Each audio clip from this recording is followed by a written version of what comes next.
What's up guys, so this is part 2 of getting the car ready for the dyno. It's going to be a quick video. I'm basically going to get the car on the lift and clean the undercarriage. I know it's got a lot of dirt under there, so I'm just going to hose that down really quick. I'm going to double check a couple of the bolts and make sure the exhaust is nice and tightened.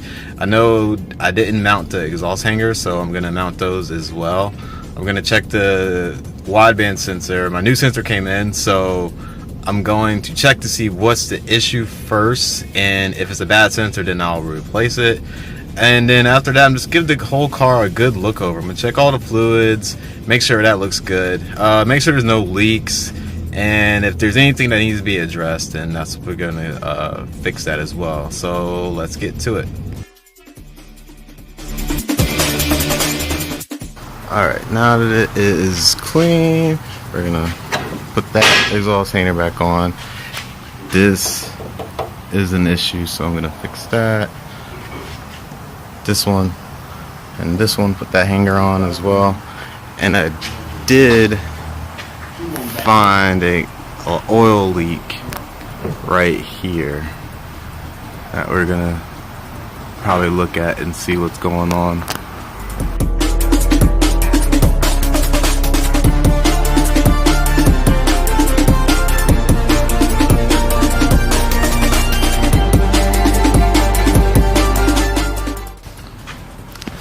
Hangers are on.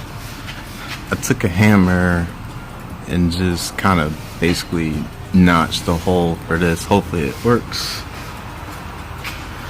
Hangers, and that one's on.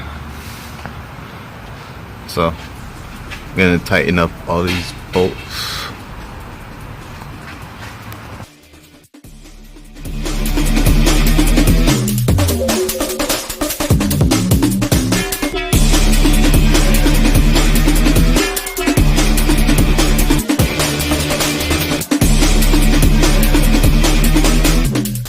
Alright, before switching out the sensor, I'm going to see if, since the sensor was pressed against the frame of the car, that me making enough clearance for it will actually make it work.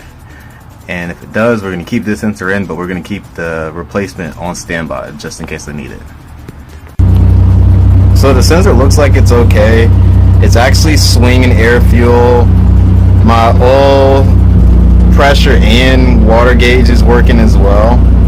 So I'm not gonna replace the sensor. I'm just gonna keep it on standby just for now.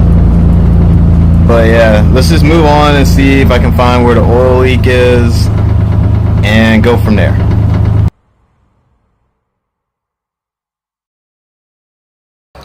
Alright, so we're gonna check the fluids, oil, differential fluid, brake master. We're gonna check the fuel pressure, but that's it. Shout out to Justin at VA Parts House for the fluids. That is my go-to guy for any parts, anything for this car.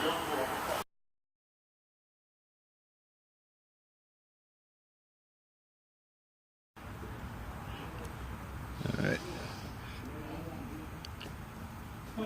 so let's check the first. That looks good. I actually bled the brakes already, so this should look good. My clutch fluid should look good as well. Let's remove this cap real quick.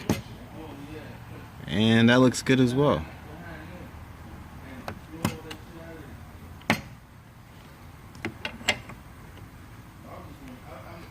These were all bled when I first did the motor swap, so I know that's all good. Just give this a little shake. You can see the fluid right there, so that's good. Power steering should be good. Yep.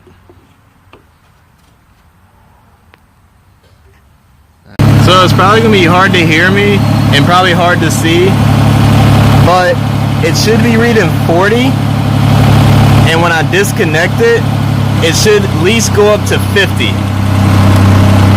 So let's give it a quick disconnect.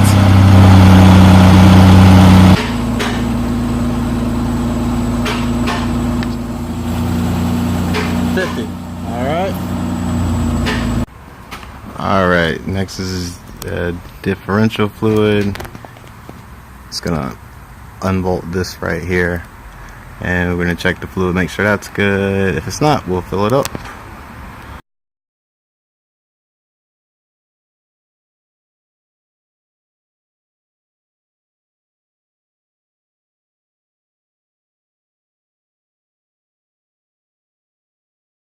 Alright guys, so that is it. Everything on the car looks great. The only thing I'm kind of concerned about is that small oil leak that I couldn't find. I'm probably going to get one of those dye kits and see if I can find where the source of the leak is. But it's not a very big oil leak. It's very small, but it's still something that is to concern. So I am moving in a week or so, so I probably won't schedule the dyno tune appointment around that time. I'll probably schedule it after I get moved in and settled in. But after that, we should get the car tuned and we should be getting going on the track. So like and subscribe, and see you guys in a few weeks.